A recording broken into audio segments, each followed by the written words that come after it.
ஒரு நிமிஷம் ஒரு நிமிஷம் அந்த டிஐஜி லேட்டா போன் பண்ணியிருந்தாருன்னா அந்த ககனோட மண்டை தர்பூசணி மாதிரி சதறி இருக்கும். திரும்ப அதிகாரத்தை சாக்கா வச்சுக்கிட்டு அந்த ககனை எதுவும் பண்ணக்கூடாதுன்னு என் வேலைய அவ காத்துல போற மாதிரி செஞ்சுட்டா. அவனை காப்பாத்திட்டா மேடம். சாதாரணமா காப்பாத்தல. சிங்கம் தான் குட்டிகளை ஏதாவது நரி பாத்துட்டா அதை துரத்தி விட்டுட்டு தான் குட்டிகளை காப்பாத்துற மாதிரி காப்பாத்திருக்கா.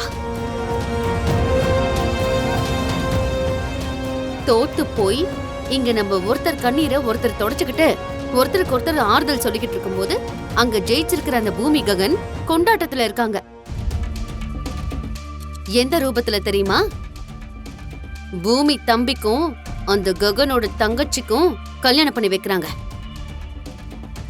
இன்னைக்குதான் அந்த நிச்சயதார்த்தம். நம்ம அந்த நிச்சயதார்த்தத்தை தடுத்து ஒரு சின்ன சந்தோஷத்தை அனுபவிக்க முடியாதா? முடியாது. கல்யாணத்தை நிறுத்தி நம்ம அவங்க மனச ஒண்ணு இல்லாம நொறுக்க முடியுமா? நோ, அதுவும் முடியாது. எங்க சித்தி அடிக்கடி சொல்லுவாங்க, எதுவும் பண்ண முடியலன்னா கைய பிசைஞ்சுக்கிட்டு உட்கார்ந்துகிட்டு இருக்க வேண்டியதுதான். இப்ப நம்மளுடைய நிலைமையும் அதுதானே. அப்படிதான் இருக்கு எஸ்பி சார். நாளைக்கு தான் இவனுக்கு என் தங்கச்சிக்கும் நிச்சயதார்த்தம். சிவா, சிவா, சிவா, இன்னைக்கு நம்ம நிச்சயதார்த்தத்துக்கு நான் என்ன சாரி கட்டட்டும்?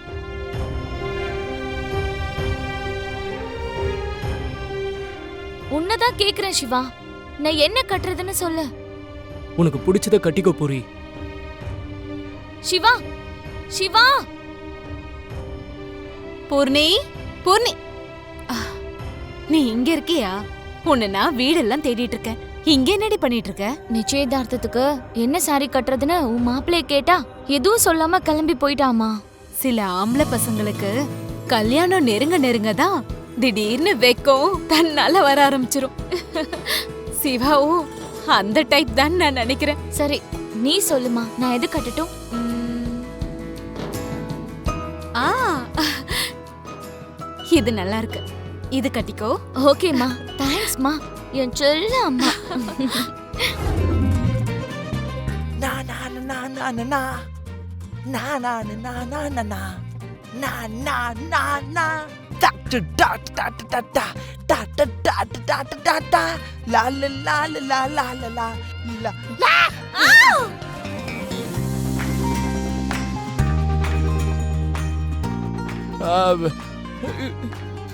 எதுவும் பார்க்கல. உள்ள வரதுக்கு முன்னாடி கதவை தட்டிட்டு வரணும் தெரியாதா?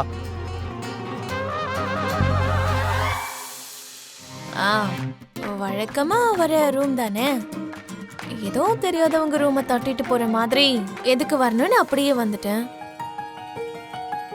நீங்க இந்த கோலத்துல இருப்பீங்கன்னு நான் என்ன கனவா கண்டேன்? சரி விடு. சரி, நீ அந்த பக்கம் திரும்பிக்கோமா. ஆம்பளைங்களுக்கு வயிற்றுக்கு கீழே மச்சம் இருந்தா அவங்க கல்யாணம் பண்ணிக்கிட்ட பொண்டாட்டி ரொம்ப அதிர்ஷ்டசாலின்னு சொல்லுவாங்க மாமா.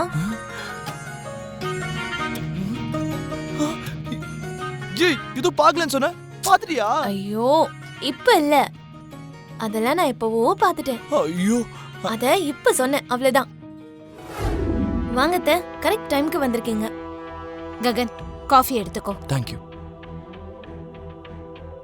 இன்னும் சொல்லலையா? இப்பதான் சொல்லணும்னு நினைக்கிறேன் அத்தை.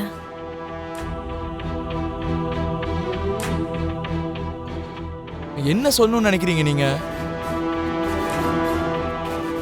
நான் என்ன கேட்டாலும் மாட்டேன்னு சொல்ல மாட்டேன்னு நீங்க வாக்கு கொடுத்திருக்கீங்க. பந்தயத்துல வேற தோத்து போயிருக்கீங்க அத்தை, அதுக்கு நீங்க தான் சாட்சி. நீ என்ன கேட்கணும்னு நினைக்கிறியோ அதை கேளு ஃபர்ஸ்ட். அது பூர்ணி சார்பா நிச்சயதார்த்த தாம்பூலத்தை யார் வாங்க போறாங்க மாமா? நீயும் நானும் பூரியோட அண்ணாணி சார்பா வாங்க போறோம். சொல்லு பூமி, சொல்லு. அப்போ என் தம்பி சார்பில்ல மாமா? ஒரே வயித்துல பிறக்கலன்னாலும் கூட பிறந்த அக்கா தம்பி மாதிரி நானும் சிவாவும் வளர்ந்தோம் மாமா. நான் இருந்தோம் யாரும் இல்லாத அனாதை மாதிரி என் தம்பி சார்பா யாரோ ஒருத்தர் வந்து தாம்பூலம் வாங்கினா நல்லா இருக்குமா? பூமி பூமி நீ பாயிண்ட்டுக்கு வா. அப்ப இந்த தாம்பூலத்தட்டை யார் வாங்கணும் நீ நினைக்கிற? மாமா அது வந்து அதாவது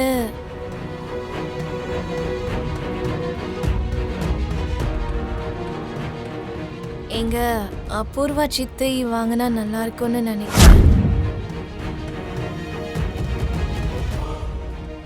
பூமி பிந்து அத்தை, இந்த புடவைய கொஞ்சம் அயன் பண்ணி தரீங்களா? கொஞ்சம் இரு நட்சத்திரா, இவ எதுவுமே சாப்பிடலையா? அவ சாப்பிடலன்னா அப்புறமா சாப்பிட்டு பார்த்த. நீங்க இதை அயன் பண்ணி கொடுங்க, நான் வெளிய போகணும். என்னது? என்ன சொன்ன?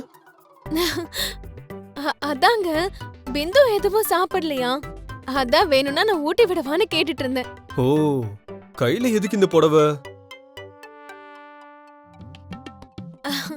இதுவா? அதான் நீங்க உங்க ககனண்ணா வீட்டுக்கு சிவா போரியோட என்கேஜ்மெண்ட்டுக்கு போகணும்னு சொன்னீங்கல்ல, அயன் பண்ணணும்னு தான் எடுத்து வச்சிருக்கேன்.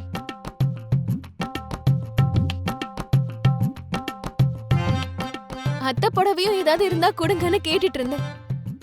அப்படிதானே அத்தை? ஆமா ஆமா, ஆனா அயன் பண்றதுக்கு என்கிட்ட எந்த புடவையும் இல்லம்மா.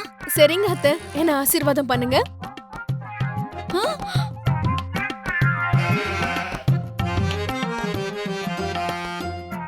எக்ஸ்கியூஸ் மீ, என் அம்மா காலில் விழுந்ததெல்லாம் போதும், எந்திரி. இந்தா என் ட்ரெஸ்ஸையும் அயன் பண்ணி எடுத்துட்டு வா. அதுக்கப்புறம் தான் உன் புடவை. நீங்க எப்படி சொன்னாலும் ஓகே தாங்க.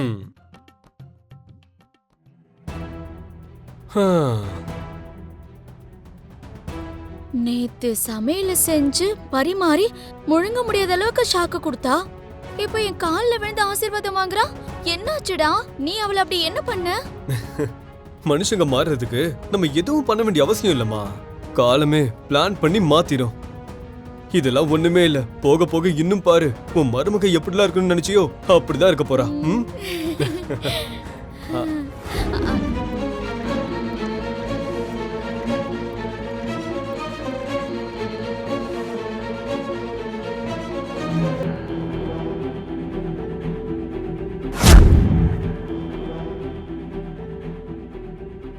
இதுக்கு முன்னாடி இந்த வீட்டு வேலைக்காரி மாதிரி இருந்தா, இப்போ மகாராணி மாதிரி வந்துட்டு இருக்கா.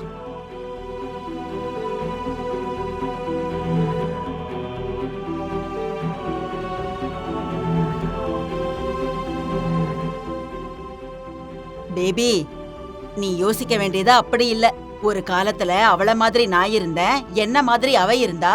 காலம் மாறினா இப்படிதான் இருக்கும்னு நீ நினைக்கணும்.